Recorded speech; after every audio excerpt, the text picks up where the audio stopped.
Welcome to the Dark Zone, an adventure racing podcast. Negative self-talk and criticism in the moment isn't going to get you anywhere positive, right? So I think that's part of it, realizing that in event, you need to do whatever is going to get you to the finish line first, healthy and in one piece, and then as fast as possible. And anything that's going to slow you down, and for me, I know I race faster when I race happy. So trying to keep a good headspace. So saving any of those criticisms for later and maybe after the event. Well, for me, the action is the juice. I'm in. Say the word, Chef.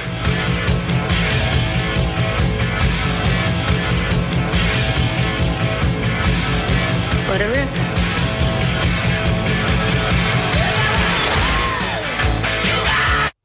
Welcome to the Dark Zone Adventure Racing Podcast. This is your host, Brian Gatens.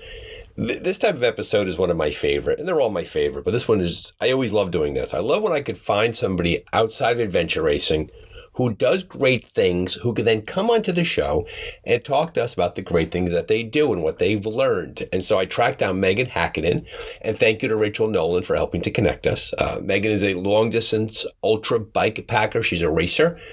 I want to read to you her entire bio here so that the audience, you have a good sense of who she is going into the episode, and then we'll start right away after a quick ad.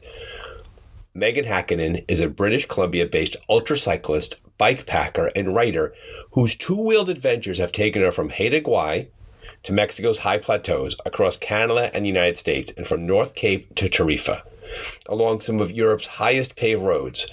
She is a multifaceted rider with a dozen women's wins, several FKTs, as well as the course record at the 24-hour Time Trial Championship. Meaghan is the 2024 Tour Divide Women's Division winner.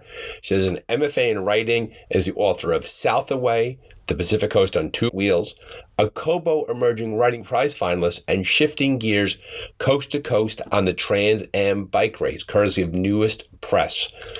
All those links are in our show notes. A ton of races are in our show notes. She's a great interview. So with no further ado, let's give it over to Meaghan. Thanks for being here, Meaghan. We really appreciate it. And remember, everybody, if you keep racing, we'll keep talking. For over 40 years, the American Himalayan Foundation has been on the ground, partnering with visionary leaders across the region. They bring education to girls at risk of being trafficked. They fund surgeries for children with disabilities who would otherwise be left behind. They support Tibetan refugees, protect fragile mountain environments, and stand by communities through earthquakes, pandemics, and floods. The foundation doesn't do fanfare, they do results. Quietly, relentlessly, with grit, respect, and deep local trust. If you've ever trekked, climbed, raced, or dreamed of the Himalaya, this is a way to give back to the people who call those mountains their home. www.himalayan-foundation.org. And as always, with all of our charity partners, they pay nothing for this ad. Thank you for your support, and please visit their website. Welcome to the Dark Zone Adventure Racing Podcast. It's your host, Brian Gatens. Now, as listeners to the Dark Zone know, very often we'll talk to race directors, adventure racers. We live inside the universe, the cocoon of adventure racing. But from time to time, through recommendations by friends and things that I read, I come across people who are straight up adventurers who did these amazing feats, and they go all over the world, and they do things that we could relate to as adventure racers. And I want to bring them onto the show to talk about who they are and to share their story to the adventure racing world.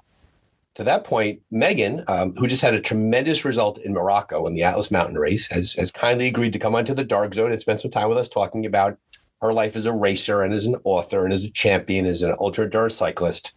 So Meaghan, welcome to the Dark Zone. Thank you very much for coming on today. We really appreciate it. Thanks for having me. I'm excited to do something a little outside my bubble. Well, right, because adventure racing and ultra endurance cycling, bike pack racing, there's a lot of terms that we use. And a lot of the listeners today are going to be unfamiliar with those terms. So feel free to be the Webster's Dictionary. Feel free to explain what those things are along the way, because I'll get them wrong myself. And I've done some of that stuff too. And as I mentioned when I opened up the show, that from time to time we bring people on who do these incredibly challenging races, and they do it successfully. And you're a champion racer. You have multiple FKTs. As I mentioned in the introduction, I read all of your palmares out to the audience. For the folks at home, Meaghan she had the smile and the head nod that all humble people have when I mention how successful they are. So thank you, Meaghan, for doing that. Big picture, you're talking to an audience of adventure racers who know adventure and they know challenge and know distance. What is your favorite form of adventure? Tell us about your racing. My favorite form of adventure, I guess I like mixed surface, kind of bike pack adventures, multi-day. I was going to say the longer the better, but I think I don't know, there's different races for different moods, and sometimes you don't want to be out there for 2 weeks. That's a bit of a haul. So I think I like a course with some mountains, some water in it. I mean, like a few creek crossings or some beautiful lakes or something like that to plunge into. And those epic viewpoints are kind of what keep me going through the lulls. So yeah, I guess of course that's diverse and varied, and that the race director has curated or created for a specific reason, giving you some big challenges, but those challenges have payoffs. There's a reason that you have to hike your bike up a goat trail for 10 kilometers. You're going to get to something really special at the top of it. Fingers crossed. That sounds very adventure racing like, where a race director is very thoughtful about the course that he or she puts together because they want to share it with the racer themselves. From a bike pack racing perspective, what are the respective distances that you have done? What's a shorter version of a race and what's a longer version of a race? Yeah, the shortest ultra I've done lately was probably the Buckshot. That's a local one close to home in Kamloops, British Columbia. It's around 400 kilometers, so that's like 250 miles. And there's usually around 6,000 to 8,000 meters of elevation gain. Mostly gravel and dirt roads. And the idea is that even the back of the pack folks can do it over the course of a long weekend.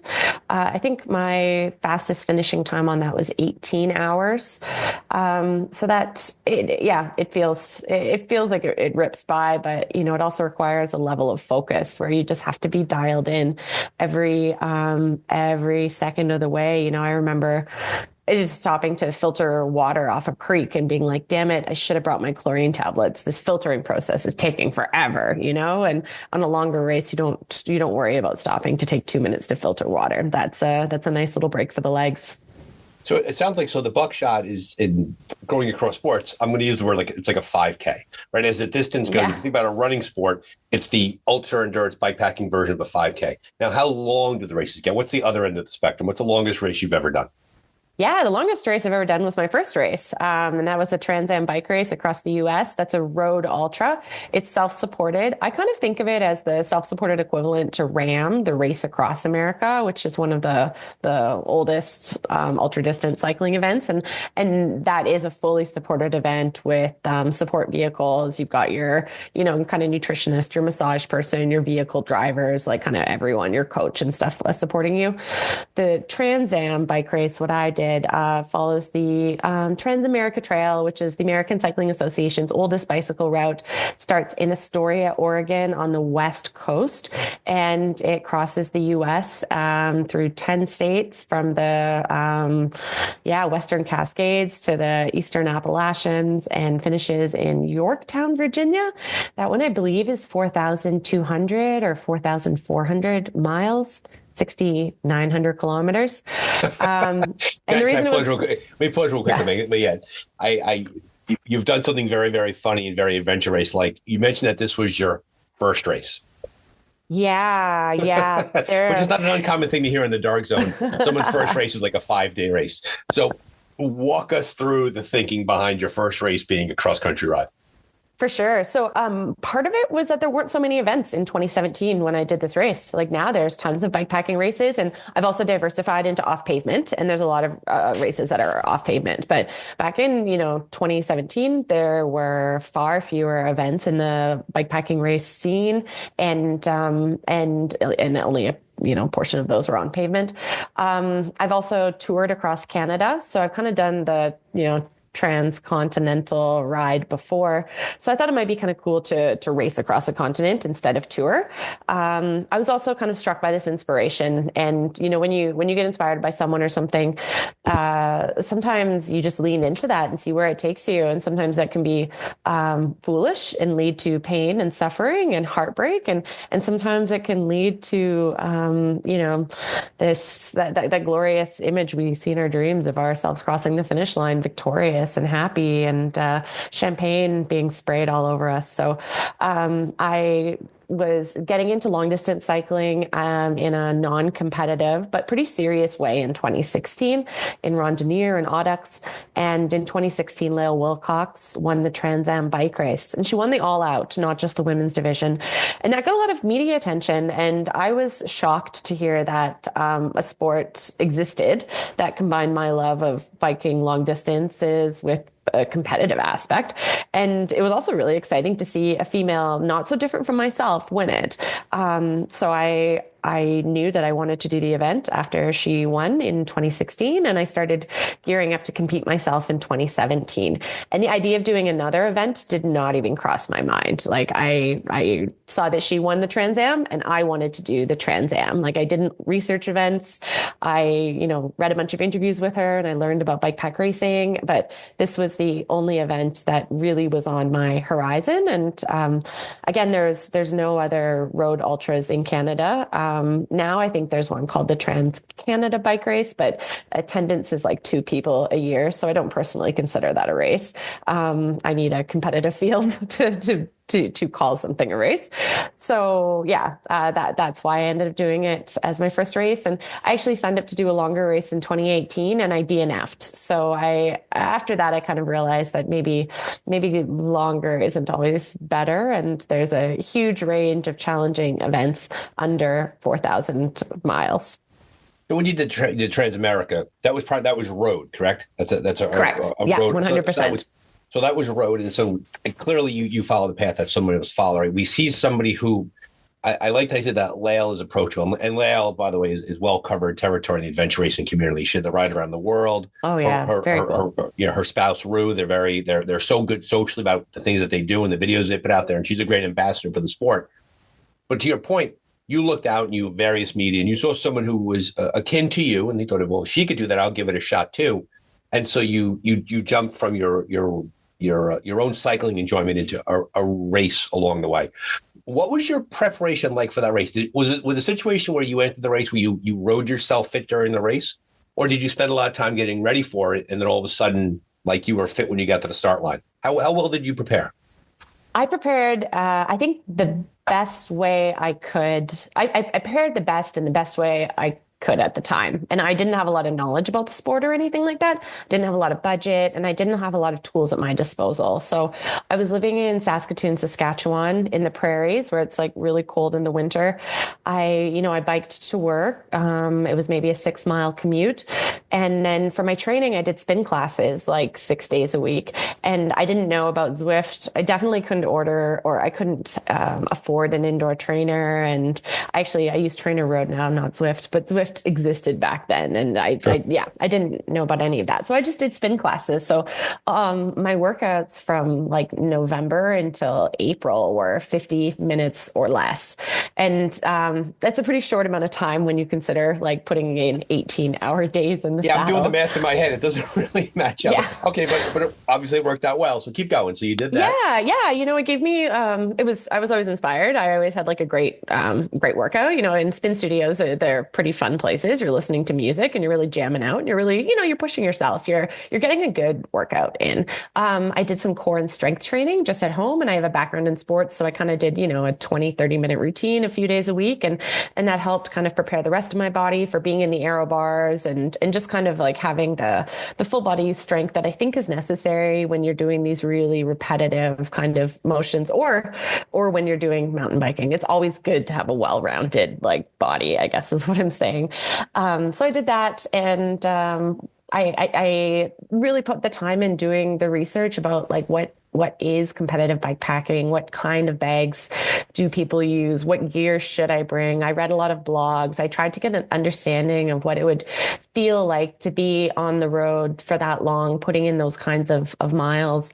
And I'd done longer tours at that point. So I knew what it was like to be, touring for months at a time. But, that's maxing out at 60, 80 miles a day and staying with warm showers hosts and getting a good night's sleep every day and not having to, find a place in the side of the road to roll up my bivvy and catnap for 4 hours and hop back on the bike and, have a Snickers bar and start powering east again. So it was a very different style of riding, but I think I did a good job kind of mentally, physically, emotionally preparing for myself for it. Like, that being said, it was, I still wasn't fully prepared when I arrived, and I met some amazing cyclists, mostly from Europe, and these 4 guys who I rode with quite a bit really took me under their wings and taught me a lot about long distance cycling and gave me insight and inspiration and tips. And so I learned a lot while doing it as well. So for that first race you did, and obviously you had some built-in base already. You had done some traveling. You knew what it was like to have days on the bike. You did the spin classes to get prepared, and then you didn't, like anything else. And you see in adventure racing too, Meaghan, you're just going to go, right? Like, I've got my gear in front of me. I've got my teammates in front of me. We're a team-based sport. We have maps, and we're setting off here, and we're going to do the best we can with what we have. And that was your experience. Yeah, exactly. When you looked back on the experience of such a big audacious goal for your first race, the experience that you ended up having versus the one that you thought you were going to have, what was the difference there? I think there's more camaraderie and more friendship in my race experience because it is a solo, self-supported endeavor. And it was very likely that I could have just ridden the whole time by myself, but I ended up linking up with other people because our routines and habits appeared to be about the same. In bike pack racing, in some events, you're not allowed to ride with other people. You have to be alone, and they consider it kind of emotional support to spend too much time with other people. But that really only applies to the front of the pack racers, which I wasn't back then. And in this event, there's not really such strict rules about that either. So I guess I imagine myself kind of like, going through these challenges, summiting these peaks and riding through the night by myself. And in reality, that was actually rarely the case. I was often with other people, and I still had to kind of fight my own battle and deal with extreme fatigue and the sleep monster and hand numbness and just really some difficult situations. But I was fighting that internally while surrounded by people who were kind of rooting for me and wanted me to do well. And I was, part of their little group. And I will say that if you find this story entertaining, I did write an entire book about it called Shifting Gears Coast to Coast on the Trans Am Bike Race, which documents my first ultra. And I think I've captured the experience of doing a new event, kind of coming to it as an outsider and sharing that experience with people who might not know as much about the sport or could relate to it quite well. So I totally encourage you to check that out. It's available on print, ebook, and audiobook wherever you purchase your books. And then for the listeners out there, obviously go to the show notes. There'll be a link to the show notes, and I'll have that in there for you. It's funny when you talk about your experience in the Trans Am, there's the Venn diagram of adventure racing kind of crosses over, right? The community is very, very big part of it. While you were not racing as a team, you and those other racers became a team-like structure, right? You rooted each other on, you took care of each other. And also, too, is in adventure racing is a lot like ultra running, and the idea that the community is very cool and very chill, and everyone really kind of supports each other because the enormity of the event is just so big that you have to take care of each other along the way, right? And anybody who gets spit out the back of the engine, they kind of have to be a real jerk, right? Everyone gets taken care of along the way. And so that was your first race, right? And I always like to talk about how the reason why you become an adventure racer is not really why you stay an adventure racer. Like, a lot of people will do a few adventure races, get it out of their system, feel good about it, and move on to other sports. But here we are now, all these years later, you've written a book about it, and your resume and your experience and your success has only grown from there. So why did you do your second race? Because I fell in love with the guy I met on the first race, and I wanted to do a race with him. So we signed up to do a race together, and then we DNF'd, and then we broke up. And then to get Okay, over so why him. did you do your third race then? We'll go. Right. Yeah. So my third race was the North Cape 4000, and that's a self-supported race from someplace in Italy. The start location changes. It was Turin the year I did it, and it finishes in North Cape, Norway, which is the most northern paved road in Europe. The race that I DNF'd with my race partner was called the North Cape Tarifa. That one starts in North Cape, Norway, and finishes in Tarifa, Spain. So I guess I wanted to go back to North Cape and prove to myself that I could get there, even though one race started there, one race finished there. But I kind of wanted to get back there, the location that I started and DNF'd an event from on my own. And the experience of DNFing, it wasn't so bad, actually.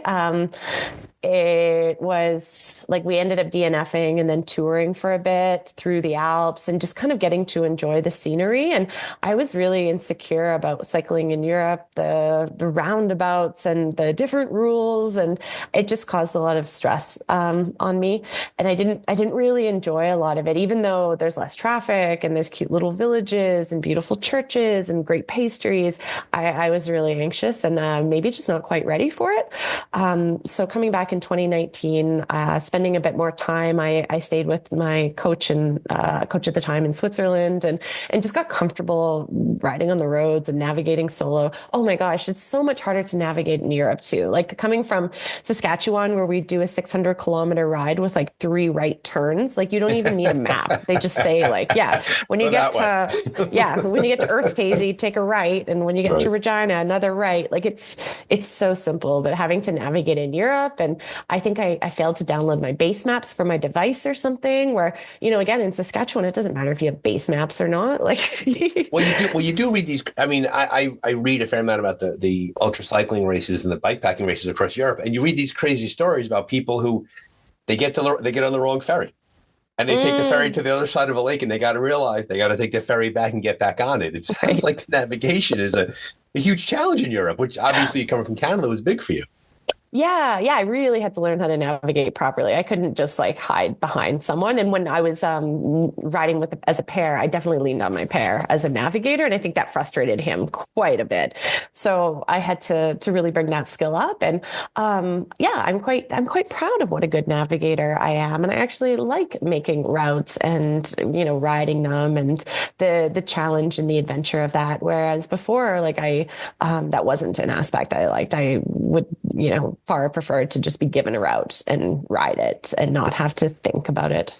When you go back and you think about the race you were and the race you are, would you point to navigation as your biggest point of improvement over time, or was it better nutrition, better sleep strategy, better gear? Like when you think about how you've grown, what do you really point to?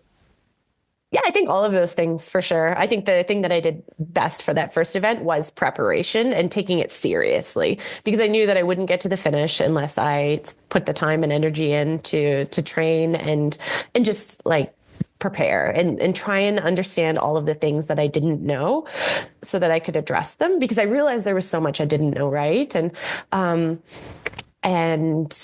So I've made improvements kind of all over. I have better gear and equipment now, definitely with sleep strategy. I still make mistakes, but one of my biggest mistakes earlier on was not sleeping enough and thinking that, because somebody else says that, 2 hours a night is okay, it'll work for me. And that doesn't work for me unless it's like a, 50-hour race. I need a little bit more sleep. And I've also gotten better at choosing where to sleep and finding places that I feel comfortable in that will ensure that I get a good night's sleep and just bringing, sufficient equipment so that I sleep well too. So that's been a big area of improvement. And I think, the ability to put in these crazy long days is, it's really helped by getting a good quality sleep, even if that sleep is for a short period of time.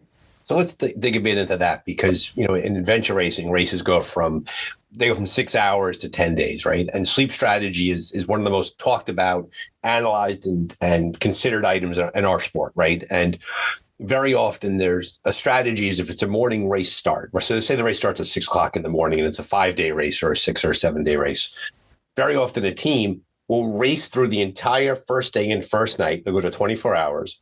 they'll race into the evening of the second day. So they're roughly like 35, 36 hours in, and then they'll take a sleep. And that sleep very often is like 2 hours, 3 hours, sometimes even less. And then they'll keep racing on top of that. Does that mirror what you would find with your racing, what other cyclists do? Like what has been your sleep pattern for the big multi-day races? I think it does depend on how long the race is.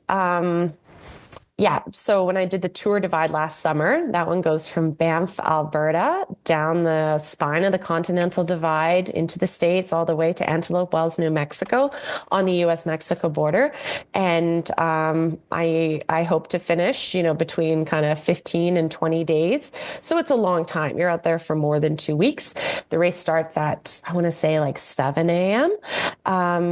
And I knew that I did not want to do a 36-hour push to start off. It's such a long race. I felt that it would be better to spend more time earlier on making sure that I was sleeping, taking care of myself to kind of preserve my body and my mind for later in the race when maybe unforeseens would hit, or maybe I would want to or need to, I don't want to say need, but want to try and, create a gap or catch somebody by cutting sleep. So I wanted to kind of bank more sleep at the beginning to save myself for the end.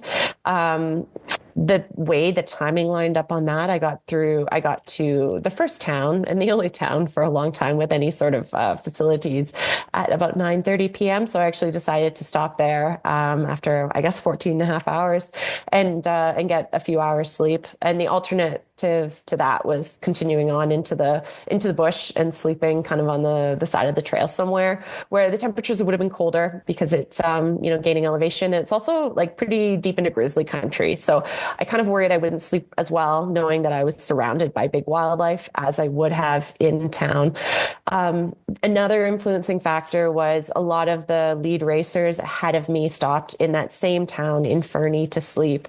And I kind of saw that their dots were stopped and was like, well, if the lead people are sleeping here, then my decision to sleep here is probably not a bad one. Like, I'm not out to lunch sleeping at a time that does feel quite early on. So that's how I dealt with the Tour Divide. And another example from that same year, I did an event called Ozark Gravel Doom in Arkansas, one of my favorite states to race in. That one was much shorter. I think it was like 400 miles or something, and started at 6 a.m. I think I probably did the first like 40 hours without stopping, and then took cat naps as needed until I finished. And I think I probably slept maybe 2 hours in total, but my goal was to keep pushing until I felt like I needed to sleep and then grant myself that sleep. Just, I was ready to pull over and climb into my bivvy and sleep for 15 minutes, an hour, 2 hours, kind of whatever I felt like I needed to get to the finish. And to your point too, you obviously make a strategic decision predicated upon the distance of the race, right? A Tour Divide, which is a famous race. Everyone, I would probably argue that for the folks who are not into the sport as you are, but who are adventure racers, have heard about the Tour Divide. A lot of great documentaries out, a lot of good media. To your point, if you're racing between 15 and 20 days, it is insane to have a massive big day first push where you're passing the leaders, because the leaders, right, the wisdom of the herd says something and they're all there. Mm-hmm. That would have been crazy. And to your point too, the idea of the grizzlies and finding a place to sleep. And then when you sleep in a place like a town, or you find a motel, like adventure racing, it's not uncommon that we will come across like a roadside motel and actually get a room. Some teams actually have done that. That's actually a good thing to do. When you take a shower and you get a 3-4 hour sleep and you go back out there. Trying to source a place out in the woods to sleep is really hard. There's no flat spaces anywhere, right? Nothing is flat. Nothing is smooth. You're conceding it to yourself. Do you find for the distance races that you're doing, it's really a race of attrition? Like, do you find that you're breaking down during the race and you're managing your nutrition and your body as the miles pound along? Yeah, for sure. It's definitely a race of attrition. I feel like you can see your body coming undone over the course of these longer distances. And it's also kind of, it's a race of attrition in terms of competitors too. People just drop off, right? And you find you move up the rankings just by staying in the game, which is really, it's really nice to see when you don't feel like you're having a good day, but you're gaining spots because people are just DNFing. So that's it's kind of motivating. It's so hard, and sure, in adventure racing too, to get the calories that you need in. And I'm not going to say I don't try, but I just accept that it's an impossibility. My stomach doesn't seem to be able to digest that much food. It's biology. You simply can't keep up. Like it's a numbers game, right? The amount of calories that you're putting out versus the calories that you can consume, your body's going to begin to eat itself over time. And many adventure races will lose during a 5-day race. They'll lose 5, 10, 15, 16 pounds. And usually it's like 2 or 3 days after the race, right? Because the metabolism is still going. Mm-hmm. You're eating like a horse at the finish line. Then all of a sudden everything is loose on you after the race. What about your food? What do you do in terms of, are you a real food person? Are you goos? Are you a mixture? How do you keep the system going? Any means necessary. I have a nutrition sponsor, F2C Nutrition. They're a Canadian-based,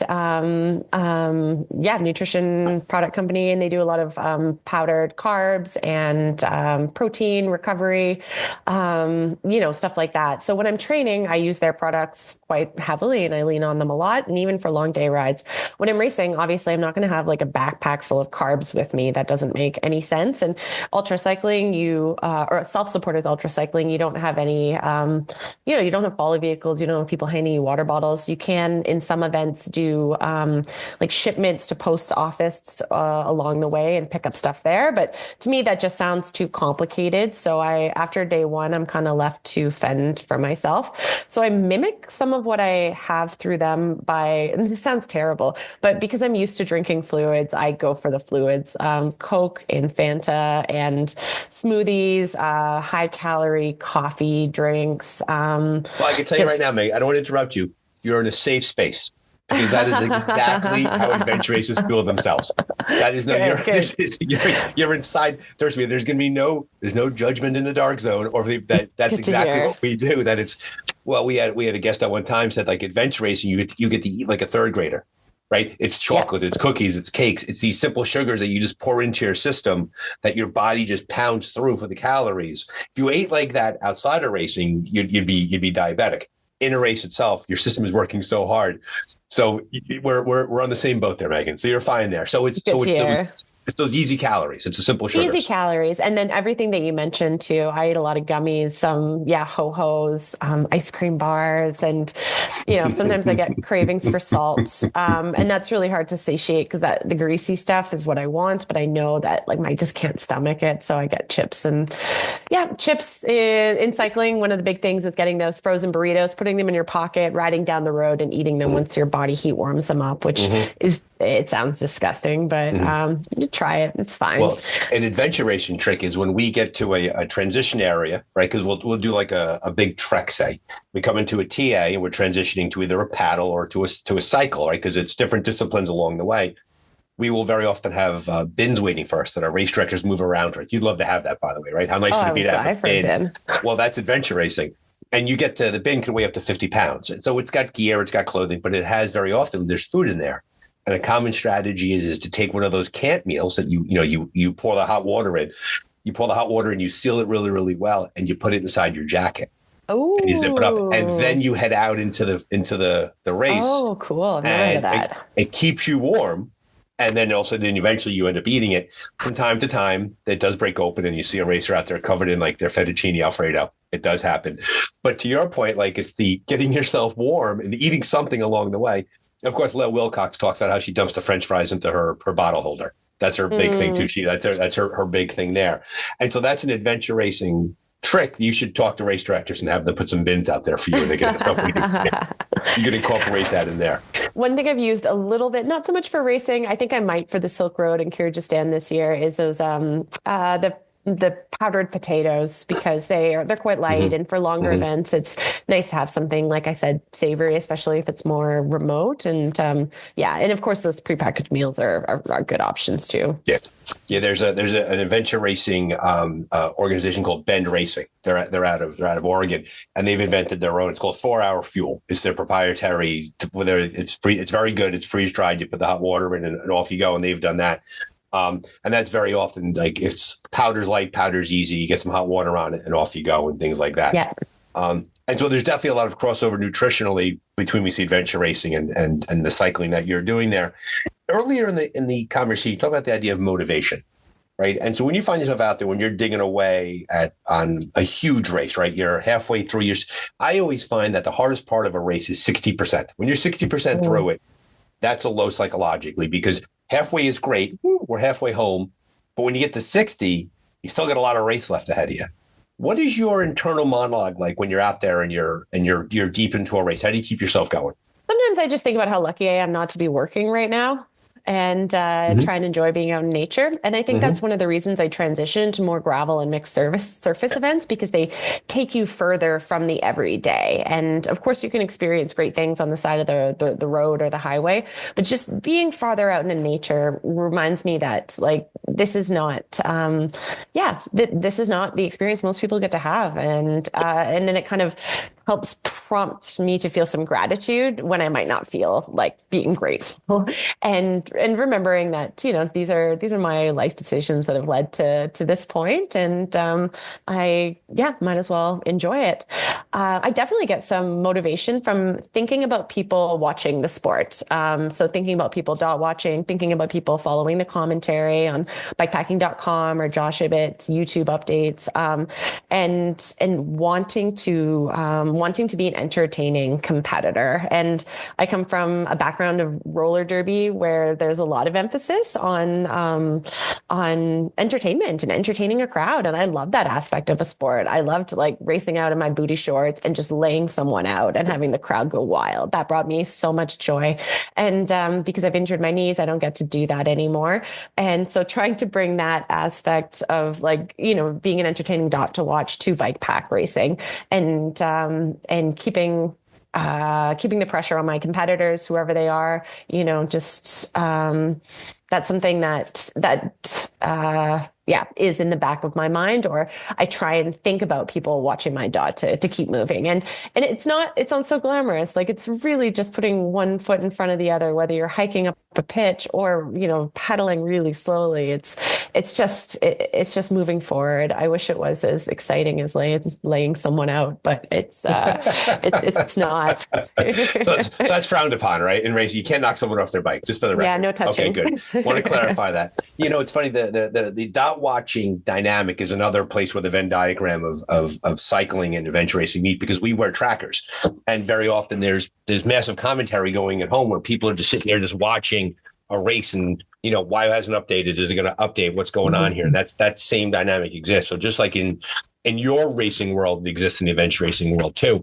One thing that we have that's interesting is that you don't know where you are in a race in comparison to other teams. Whoa. You can tell, you can tell a little bit. You can tell when you come into a transition area, like if you come into a TA off a trek, and you know another team's bike box numbers, that if their bikes are gone, clearly they're ahead of you on the race, or they're behind you. And so there's a certain level of you really don't know how far they are ahead of you. Like no one should say to you, like, oh, they left 20 minutes ago. Like there's a dynamic where you only know where you are on the course in relation to where you are on the course. You could surmise things, you could hear things, you could catch up on things, but for the most part, like there is no, and our navigation is all map and compass. So there's no GPS, right? Mm-hmm. And so to your point, like you have your phone and you go to a website and you look and you see all of a sudden, here's their dot is here. I'm X amount of miles behind so-and-so, you know where they are. Adventure racing doesn't have that. But I will tell you that to your point about the motivation, many a racer has said, I got to get moving because people are watching my dot and they're going to start flipping out at home. If we don't start moving here, like they're going to think something's wrong and you got to get back out there, or you do a race. We did a race one time in the Faroe Islands that there was a tracker issue and our dot just didn't move. So the race starts and people are like, are they still in the start? Meanwhile, we were like, 80 miles up the road, and eventually they got us a new tracker. So there's that dynamic there.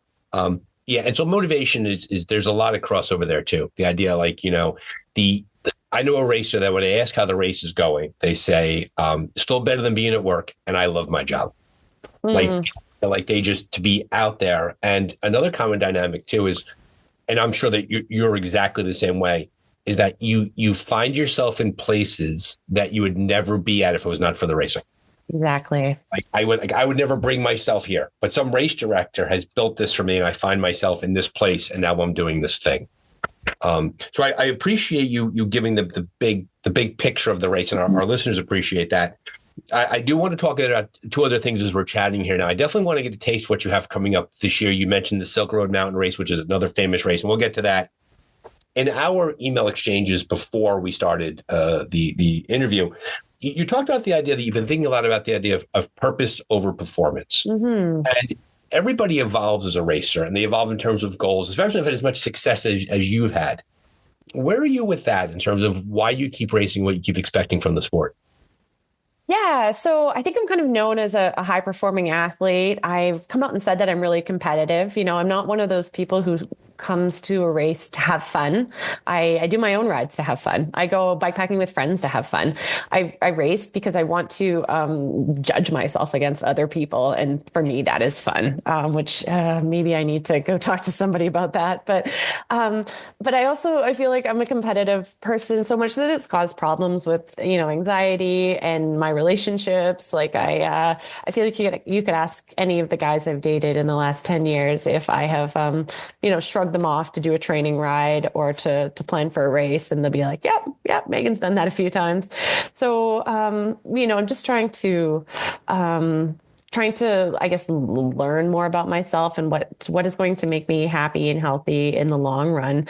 And I don't think performance-based goals are necessarily the best things to kind of sustain someone over time. I turned 40 this year, and I'm having more kind of health and body issues than I've had before. But I still am a competitive person. But this year, I'm focusing a bit more on my purpose as a bike pack racer. And I feel after some reflection, you have a lot of time to reflect on the bike, that my purpose is to contribute to a growing and dynamic women's field.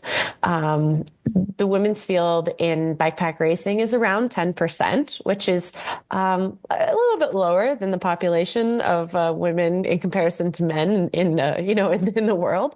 And I would love to see more women out there racing. And I think one of the ways I can help do that is by being kind of I don't want to say a role model, but just an image of a woman doing these events, someone showing up at the start line and competing to the best of her ability, by sharing information and knowledge with other women, by appearing on podcasts like this to let people know about bike pack racing and hopefully give folks some starting points to jump into it. And I think it's a lot more fun to watch a race if there's more than just one female competitor up at the front. And I've won races in the women's division because I've been the only woman in the women's division. And I think that's not the best way to win a race. So I would like to show up to my events this year, put pressure on the other women around me at the same time while doing my best. But, I feel like I'm on like team woman this year, and want to see if I can make an impact there. I think that your thoughts that will resonate with the adventure racing community. The Women of AR is a very active Facebook group. The Women of AR racing team is very, very successful. The creators of adventure racing, when they put this together years and years ago, they made a very, very early and very wise decision that said that if you're going to compete in the premier mixed category, right, if you're going to go for the prize money, if you want to win the race, it has to be a multi-gender team. And that was from the start of the race. And so therefore, if you want to win a national championship, if you want to win, a world championship, your team has to have more than one gender on it. Mm-hmm. And we've had tremendous success over the years of all women's teams. We had on the podcast not too long ago, Mountain Designs Wild Women team, Kim Beckinsale and her team. They won an expedition race. The first time you had a 4-member female team win an outright expedition race happened this past fall. The Women of AR at the U.S. National Championships this year had a tremendously strong result. And so, I'm not going to give it the percentage because I don't want to get it wrong, but the percentage increase of women in adventure racing is growing over time. And there's a lot there. There's scholarships. There's, we just had a podcast on women who are running it's called SOAR, and it's an adventure racing retreat for women only, and putting that together. And so clearly the sport is leaning in that direction. So as you talk about yourself and the idea, like you mentioned performance-based goals, right? Like if I do this thing, I will be satisfied. You mentioned the idea of being competitive before, and you had a great result at the Atlas Mountain Race. And we'll talk about your second place finish there and all that went with that, and how you raced against an adventure racer, Rachel Nolan, who has been on the show before. She's been a 2-time guest on the Dark Zone. But your point was the idea like performance will only carry you so far because, as you mentioned, you're 40 years old, you're getting older. Father time spares no one, and eventually, right, because of the way bodies change over time, if you use wins as your only or high placements as your only judge, that's going to let you down. So it's the idea of purpose, and you're putting that together.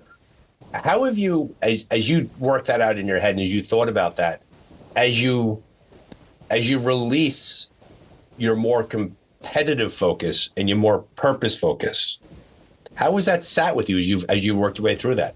Has it been easy to get to that point, or is it required has it been tough? Well, I've only done one race this year, and that was the Atlas Mountain Race. And I think I had some injuries going into it and some trouble getting my bike ready to race. So I was in kind of a not so great headspace getting into the race. And then once the race was underway, I came through the first checkpoint in 4th place female, which I think is probably the lowest ranking I've ever come through a checkpoint as a woman. 4th place female. Was like that clearly. So okay. Yeah. Okay. So that was a little bit of a hard spot to be in, but then, I kind of jumped back to where I was 2 weeks before at home, getting ready to race, not having my bike put together, having a shoulder injury that was so bad I could barely sit on the trainer for an hour, and realized that 4th place actually isn't so bad. Like if I'm out here and racing, that's better than being a DNS or did not start. So I was able to reframe it surprisingly well, I think. And I think that is probably something I'm going to have to keep working on is reframing things. You're right, Meaghan. It's all about the idea of perspective. And it's the way that we see things. We see challenges, we see problems. And in the cycling and the racing that you do, those problems very often are immediate, right? You have a repair to fix, something to happen. And you could say, this is like a terrible thing. I have to worry about this. Or this is a challenge for us to get through, which is very adventure racing, by the way. Adventure racing very often is that you view your race as you're moving forward. Something's going to come up and you have to solve a problem. It could be a sick teammate. It could be lost. It could be a piece of gear that doesn't work. It's about reframing it. As you've developed as a racer and you've grown as a person, how is that perspective reframing? How well has it treated you as you've continued racing?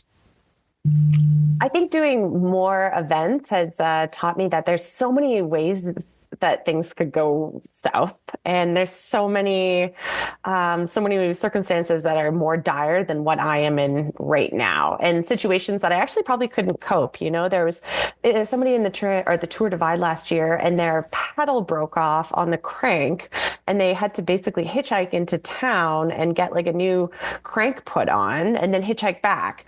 And because you have to go back to where you got off, right? You have to go back to the spot. So. Yeah. And that was, I think, maybe 24 hours they lost. And they still finished the race. Like, kudos to them for not giving up and just, dealing with the issue and taking care of business. And thank goodness it happened on a weekday and not a weekend when the bike shop was closed. Right. Right. Mm-hmm. But, just kind of realizing that things actually could be a whole lot worse than they are. And just because I haven't experienced those depths myself doesn't mean that I won't. Right. So, yeah, I think just having like a healthy perspective and realizing that if something isn't going right, like it doesn't mean it's like your fault, or if it is your fault, it doesn't mean you have like a personality defect that makes you unlovable or something like that, right? Like maybe not taking things so personally, or and realizing that of course there can be room for improvement, but trying to think about that in a healthy way, and maybe putting it on the to-do list to address when you get home, and realizing that negative self-talk and criticism in the moment isn't going to get you anywhere positive, right? So I think that's part of it, realizing that in event, you need to do whatever is going to get you to the finish line first, healthy and in one piece, and then as fast as possible. And anything that's going to slow you down, and for me, I know I race faster when I race happy. So trying to keep a good headspace. So saving any of those criticisms for later, and maybe after the event when you have some time, doing a postmortem, writing down what went well, what didn't do well, where did I let myself down? That all has a space, but when you're actually racing, trying to keep things as positive as possible and productive, and yeah. So adventure racing and ultra cycling share so many traits, and I really enjoyed the highlighting them. These are inherently risky activities, right? We're making these decisions, right? Riding bicycles, adventure race, whether it be our trekking, the mountain work we do, the mountain work you do, being in remote locations, being far from help, like all of these things. It takes a certain mindset to sort of accept it as a reality and then still press forward and jump into the activity. And it's anxiety inducing. There's things like that. Our listeners would benefit from, because based on where you've raced and how well you've raced, you clearly have a really strong mindset when it comes to that. So what is your self-talk when it comes to risk and anxiety and going into an event? Like, do you just shut it off and ignore it? Do you say it's a possible reality? Like, what's your strategy there? I think before an event, I think about the situations I might encounter and try and prepare myself. So if I know there's going to be more technical riding, I will practice my mountain bike skills to, to try and handle that better. If I know there's going to be a bunch of hike-a-bikes, I'll practice hiking and think about how I'm going to carry my bike so that it doesn't come as a surprise and I run into problems there. For the Tour Divide, I thought about bears in my strategy, and I did a shakeout ride in bear country so that I, wasn't surprised if I ran into a bear, and I knew where my bear spray was mounted and everything like that. So anticipating the risks is important for me. At the start of a race, usually the adrenaline gets going and I kind of shut off that fear mode. So I'm not as afraid as I am in regular life. So things like night riding and traveling through, more challenging terrain or more remote areas it doesn't trigger the alarm bells in my head the way it might when I'm just, out on a regular training ride. I think that makes things easier for me. It also maybe makes me a little less tuned in to possible problems. On the other hand, I feel like I do ride relatively conservatively, and I have a pretty good knowledge of the terrain that I can ride and the terrain that I need to walk. And I am not the best mountain biker, and I find that I do have to walk when it comes to steeper stuff or really bumpy riverbeds. And I'm not prideful. I don't have a huge ego when it comes to that. I just hop off the bike and push, and I feel like that. I don't know. I don't want to say it saved me from wiping out, but if I didn't get off the bike in some of those cases, I for sure would have bailed. So I need to keep improving my skill set, but I also don't think that, the middle of the night, halfway through an ultra is the time to be trying to test my downhill skills. Right. So, Right. Slow and easy, right? When you're a few days in and you get a little foggy, you highlighted a really strong strategy there. That when you said you were going to be racing in bear country, so you went to bear country and you practice. And I think what you're doing there, and we see in adventure racing too, is that you anticipate the risk and you expose yourself to it in advance of the race, right? You practice that. Like very often, a lot of our races will have water, class rapids, 2-3 rapids, really strong things like that. And what we'll do is, it's not uncommon for adventure racers to spend some time in training with guides to get used to being in that kind of water. So when it shows up, it's not a brand new thing to them. And there's also a strategy of like the confidence of ignorance. Like if I just don't ever talk about it, when I get there, I'm okay. Not always the best strategy, but you practice that there. I also think too, you anticipate what's coming down the road. You do your research, and then you do something that so many adventure racers do, is that we decide that the trade-off is worth it. Right? The inherent risk of the activity we're doing when compared to the benefit of that activity is worth it. And that you'd much rather risk doing these things because you get something out of it that you wouldn't get otherwise, right? You don't get it on your couch, you don't get it in your day-to-day life. So you thrust yourself into these challenging situations because you're taking something out of it that makes it worthwhile. Very common adventure race mentality, very common adventure mentality. Ask any alpinists, high mountain climbers, base jumpers, whatever it is, they get something out of it. So speaking of all of this, so you mentioned that Atlas Mountain was your first race of the year, and we've mentioned the Silk Road Mountain Race. Now, that is another famous popular race. For the technical nerds on the podcast, they're going to want to hear about your setup. Where do you ride? What kind of bike do you bring? What kind of bags do you put on it? Tell us a bit about that.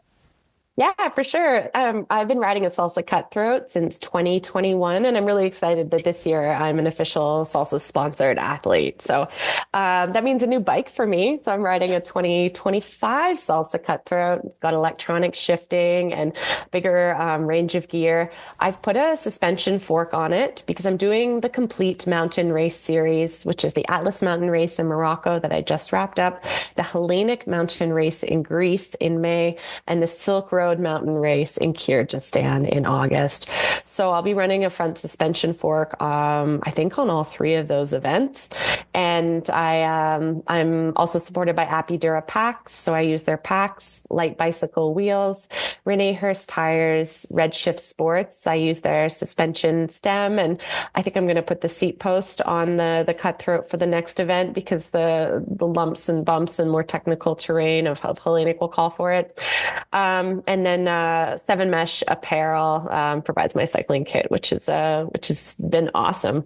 So yeah, I feel like I haven't changed my bike setup that much over the past few years. It's kind of been dialing it in based on the duration of the event.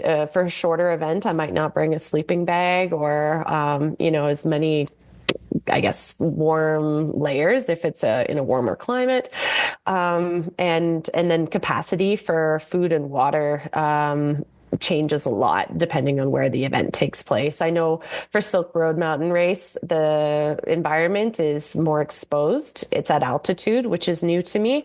And there's some long stretches between resupply as well as a 20-mile hike-a-bike up a goat trail. So I will have to add more kit to my bike. I'll probably be putting a front roll on, which I don't usually use. And I'll need a better bivy bag because right now my go-to bivy is the SOL emergency kind of foil one. Yeah, everyone. Yeah. That's mandatory racing gear. We all have that. Yeah. It's like the size of a soda can. Right. You probably need something a bit beefier, right? So that's my standard go-to. And if the weather's bad, then I push on to a place where I can sleep under a shelter or a small town or just like survive in the bivvy. But because the temperatures in Silk Road in Kyrgyzstan can be quite colder, and because so much of it is in the mountains at elevation, you're required to have something beefier, which completely makes sense. But it means more gear. So I'll have to increase my capacity a bit to carry that and have a sleeping bag rated to lower temperature and a better sleeping mat and all that stuff. But it'll be nice bringing these pieces of equipment into my kit because then I can, venture further and stay warm longer and other events and trips. What's the distance of the Silk Road Mountain Race? What's it start to finish? 2,000 kilometers. So I think that's 1,200 miles. Okay. Yeah. And it's, I don't remember the elevation, but it's not as much comparative elevation as Hellenic or Atlas. It's, I think, more closer in profile to like the Tour Divide. Like there's these big climbs, but they're not as punchy, but it is quite remote. Yeah, I think if I remember correctly, and if I'm wrong, please point it out. I think you hit one of the bigger passes on one of the earlier days, right? I think when you leave, when you start the race, I think the first pass might be one of the highest. You have to get over the top of it down the other side, and I think the Silk Road Mountain Race is known for the terrain is rather challenging, right? The big long resupplies, the quality of the road, the remoteness of the event. But still an incredibly popular event. I mean, I tell you, if you give me a magic wand, I'd be there too. I mean, that's a heck of a race. It sounds like it just sounds like a transformative experience because you're in this, remote, very like beautiful environment, these huge open landscapes. And I think, when you can feel yourself being so small in such a big world, like that always has some impact. And, in British Columbia, I'm used to biking with a lot of trees and getting kind of these viewpoints once in a while, but not these open, expansive landscapes with, we have mountains here, of course, but just often you can't see them as well because you're in the trees. Yeah, so you have that too. Like we did a race in Scotland one time. My team and I was like day 2 or day 3, and we had this huge climb up one of these Scottish mountains, and we stopped and the sunrise was coming, and we counted like 14 peaks one stacked up behind the other, right? You just wouldn't see that otherwise, right? And to your point, when you go to race in Kyrgyzstan, like the breadth of what you're gonna have in front of you is really something else. So I'm assuming 1,200 miles, you're probably looking at am I guessing 12 to 15 days? Do you have a ballpark number? 15 to 17? So I think the cutoff might be 14 days for that one. Okay. And last year, the fastest woman was Hannah Simon. She's I think, Texas-based racer. Really, really cool human. But she finished in 8 days and change. I'm not sure exactly how long. So, which is it's pretty fast. Like over it's like 150 miles a day. It's like, so you're given a full. And so what is the, on average, and not necessarily your average speed, but in general, what is the average miles per hour that you're going to, is it 10 miles, 12 miles, 13? Is it all like, what do you usually plan on covering over the course of a day? I would say 10 to 12. Yeah, probably 10 to 12 miles an hour. And sometimes it is like just shockingly low. If there's, for me, single track or a lot of hike a bike. It's hard to tell sometimes when you're analyzing the course when it's mixed surface, like, how challenging certain sections will be. And and that makes it a little bit harder for planning, but it's also exciting. And sometimes you'll hit a section that looks like it's dirt on the map, but it turns out to be paved, and you're just like, oh my gosh, the heavens are smiling upon me. As some people hate it's pavement, downhill like 1%, right? It's perfect, like 1% grade downhill. It's like, please give me 100 miles of this. Yeah. I always found too, for the bike packing that I've done, I had a chance to cross Newfoundland. Myself and some friends did the trailway. Yeah, 9 days, 600 miles, all off trail. Had a great experience. Wicked. I'll have to talk to you more about that. That's a lot. That was a great trip, and that was a lot of fun. And then and also too is, I don't know if you had the experience too. A lot of bike packers, they really enjoy the idea of leaving, like rolling down their driveway, like their bike down the driveway, and they just go as far as they can, and eventually they ride back to their own driveway. Mm-hmm. So you mentioned, obviously racing is the bread and butter, right? Racing is really why you're into it now, but like bike packing trips in general. If someone on this call, someone on this interview, if they were listening, what bike packing trip sits in your brain is like, they have to consider this? What's been a beautiful trip that you've done? I think it depends on if you're on or off the pavement, right? And I didn't know about kind of gravel mixed surface bike packing until the pandemic. That just didn't even cross my mind because I was coming from road touring and randonneur cycling. And I don't know, I guess the gravel boom hadn't happened yet. So I'm located in Kelowna. And so I guess thinking of the Pacific Northwest, there's a lot of great routes out to discover. One amazing one I did last summer was called the Caves and Coves Tough Tour on Vancouver Island. I read about that. Yeah, that's beautiful. Yeah, it's beautiful. And I've been to Vancouver Island quite a bit. I've biked on, a lot of the pavement there, and a lot of the pavement's kind of, some of it's on the coast and it's gorgeous, but a lot of it is it's just trees, and that is not the most interesting thing in the world. And this route follows logging roads, so of course you see a ton of trees, but it really tries to take you to some interesting places. So it visits it's called the Caves and Coves Tough Tour. So it visits different cave systems that you can go and explore that are just really easily accessible. You just need like a flashlight and you can walk in. There's no entry fee or anything like that. And then some amazing beaches on the north part of the island that, again, I had no idea existed. And they're either free or very, $10 to camp at. Some, cute little remote communities. I think the Vancouver Island's most remote pub, one of the ski hills. And it was a real treat to kind of ride this route that someone, my friend Rob Byron, actually, Salty Beard Bikepacking, created to showcase Vancouver Island, or the north half of Vancouver Island, to bikepackers. So that is one route I would definitely recommend. And you can do it as fast or as slow as you like, but I would just caution against doing it too fast because there's so many side trips and great pubs to stop at and beautiful beaches. And I think I did it with my partner, James, and we camped every night except one night. We got a hotel room when it was really rainy, but just awesome camping. So you want to savor it and linger a bit. Meaghan, you've been very generous with your time. Thanks for coming on the Dark Zone. I always like to give the guest like the last word. as you think about your experience as a racer, as you think about what you want to leave our audience behind, and this is an audience who hasn't really learned about, this is really a crash course in them for ultra racing. What thoughts do you want to leave them with before we finish up? I have fun. And I know that sounds like a simple, maybe trite thing to say, but when I have fun, I race faster. I have more connections with people and the environment. And I don't think fun needs to be like, ha ha, like chasing butterflies and kicking a soccer ball around with your like best friend, but make the experience enjoyable to you. And again, that like you don't want to have to force it, but anything you can do to kind of get yourself in that fun having mindset, whether that's having a playlist with some of your favorite songs, whether that's calling a friend, if you happen to have cell service. I guess you don't have cell phones on adventure races, or at least you get to connect with your teammates. So anything you can do to kind of make it fun will, in my opinion, create not only it'll enable you to have a potentially a better performance, but also just a better experience and keep you coming back for more and hopefully extend your longevity in the sport. Well, there you have it, folks. Another episode of The Dark Zone. Thank you to Meaghan for coming on, for being such a great guest. Big leap for her, right? Doesn't know adventure racing, only knows what she does, came on the show and gave a ton of great advice for those who are bike packers and adventure racers. I have put a link to all the races she mentioned in the show notes, so be sure to check that out, as well as links to her and her book. Thanks for being here. Thanks for being a listener.